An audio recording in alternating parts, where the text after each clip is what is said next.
जादुई वैक्सीन। एक बार पूरी दुनिया में एक वायरस फैल चुका था। हर दिन लाखों मरीज इस वायरस से मर रहे थे। इस वायरस का कोई इलाज नहीं था। डॉक्टरों की संख्या भी दिन प्रतिदिन घटने लगी थी। तो सरकार ने वैज्ञानिकों को वैक्सीन बनाने का आदेश दिया और उधर चेन्नई में रहने वाले डॉक्टर जयंत अपनी वैक्सीन पर दिन प्रतिदिन इस वायरस की वैक्सीन बनाने में लग गए। और फिर कुछ दिन बाद जयंत अपनी लैब में वैक्सीन बनाने के लिए गए और उन्होंने आखिरकार वैक्सीन बना डाली। और इसी खुशी में वो अपनी पत्नी के पास गए और अपनी पत्नी से बोले, प्रभा, आज मैंने इस वायरस की वैक्सीन बना ली। जल्द ही मैं और वैक्सीन की डोजेस बनाऊंगा।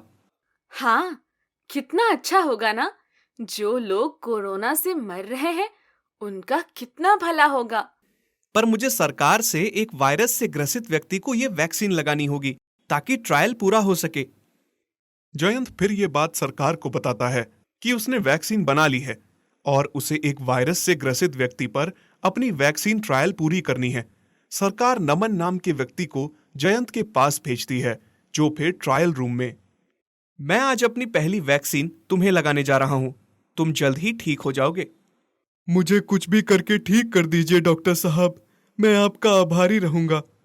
फिर जयंत अपनी वैक्सीन को नमन के ऊपर लगाता है और ट्रायल भी करता है। और कुछ दिन बाद नमन एकदम ठीक हो जाता है और दुनिया भर में डॉक्टर जयंत की चर्चा होने लगती है।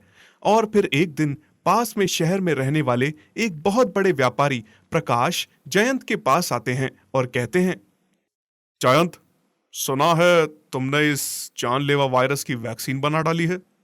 हाँ, मैंने बनाई है वैक्सीन। आपकी क्या मदद कर सकता हूँ? मैं तुम्हें करोड़ों रुपया दूंगा और अमीर बना दूंगा। तुम अपनी वैक्सीन मुझे दे दो और उसका फॉर्मूला भी। जी, मैं आपको अपनी वैक्सीन हरगिज नहीं बेचूंगा। और आप जैसे लोग लोगों की मदद नहीं बल्कि अपने बिजनेस के बारे में सोचते हैं। तुम ऐसे में गरीब ही रह जाओगे। तुम्हारी मर्जी है, तुम जानो। इतना कहने के बाद प्रकाश वहां से चला जाता है और फिर उसी रात प्रकाश जयंत के घर जाता है और कुछ वैक्सीन चोरी कर लेता है और कुछ वैक्सीन को गिराकर उसमें पानी भर देता है। फिर अगले दिन जयंत की पत्नी कोरोना वायरस से पॉजिटिव हो जाती है और एक कमरे में क्वारंटीन हो जाती है। जयंत अपनी लैब से कुछ वैक्सीन लाता है, पर असल में उसमें पानी भरा होता है। उस वैक्सीन को अपनी पत्नी के ऊपर लगा देता है, पर उसकी पत्नी की हालत दिन ब दिन खराब होती जाती है और वो मरने की कगार पर आ जाती है। थक हार कर जयंत बहुत जगह से मदद मांगता है, मगर उसे कोई मदद नहीं मिलती। फिर जयंत पास में एक मंदिर में जाता है और वहां प्रार्थना करने लगता है। हे भगवान, मैंने तेरा क्या बिगाड़ा था? पता नहीं किसने मेरी वैक्सीन को चुरा लिया और कुछ वैक्सीन में पानी भर दिया। मेरी पत्नी बहुत बीमार है भगवान, उसे आप ही बचा सकते हैं। जयंत की दुख भरी बात सुनकर वहां एक देवदूत प्रकट हो जाते हैं और जयंत से कहते हैं, दुखी मत हो जयंत, भगवान ने मुझे तुम्हारे पास तुम्हारी मदद के लिए भेजा है। क्या आप मेरी पत्नी को ठीक कर सकते हैं? हाँ, पर तुम्हें मेरा एक काम करना होगा। तुम्हें वो सामने वाली नदी में 100 चांदी के सिक्के, 100 सोने के सिक्के, 100 हीरे के सिक्के फेंकने होंगे। मैं अपनी पत्नी को बचाने के लिए कुछ भी करूंगा। फिर जयंत 100 चांदी के सिक्के नदी में फेंकने के लिए जाता है, पर उसके पीछे से आवाज आती है जो कि देवदूत की होती है। वो लड़की की आवाज में बोलता है। असल में देवदूत परीक्षा ले रहे होते हैं। जयंत, पीछे देखो, मैं देवलोक की अप्सरा हूँ। मैं तुम्हें अमीर बना दूंगी। पर मेरे लिए मेरी पत्नी की जान बहुत जरूरी है।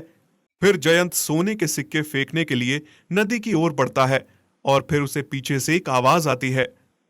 जयंत, पीछे देखो, मैं इंद्र की अप्सरा हूँ।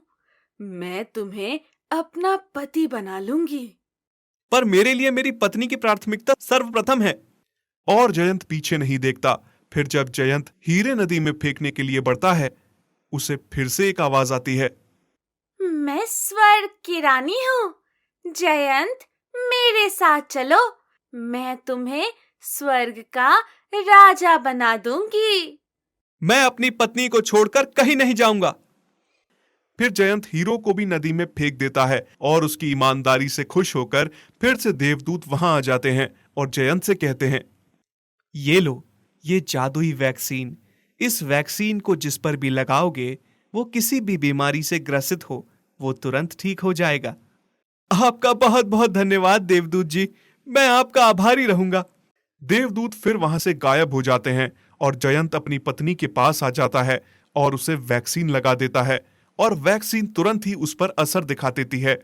फिर से मर रहे लोग ठीक होने लगते हैं। एक दिन प्रकाश इस वैक्सीन से बीमार हो जाता है और जयंत के पास आता है।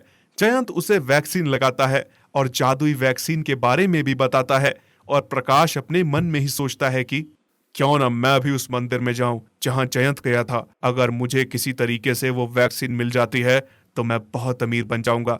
ये जयंत तो पागल है जो वैक्सीन को मुफ्त में बांट रहा है।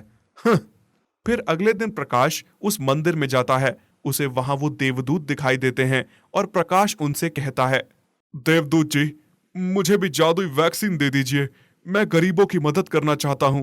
पर तुम्हें पूरी ईमानदारी से 100 चांदी के सिक्के, 100 सोने के सिक्के, 100 हीरे के सिक्के मंदिर के सामने वाली नदी में फेंकने होंगे।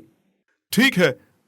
पर जैसे ही प्रकाश की नजर देवदूत के सोने, चांदी और हीरे के खजाने पर पड़ती है तो प्रकाश के मन में लालच आ जाता है। क्यों ना मैं इसमें से कुछ अपनी जेब में छुपा के रख लेता हूं और देवदूत को बता दूंगा कि मैंने सिक्के नदी में फेंक दिए हैं।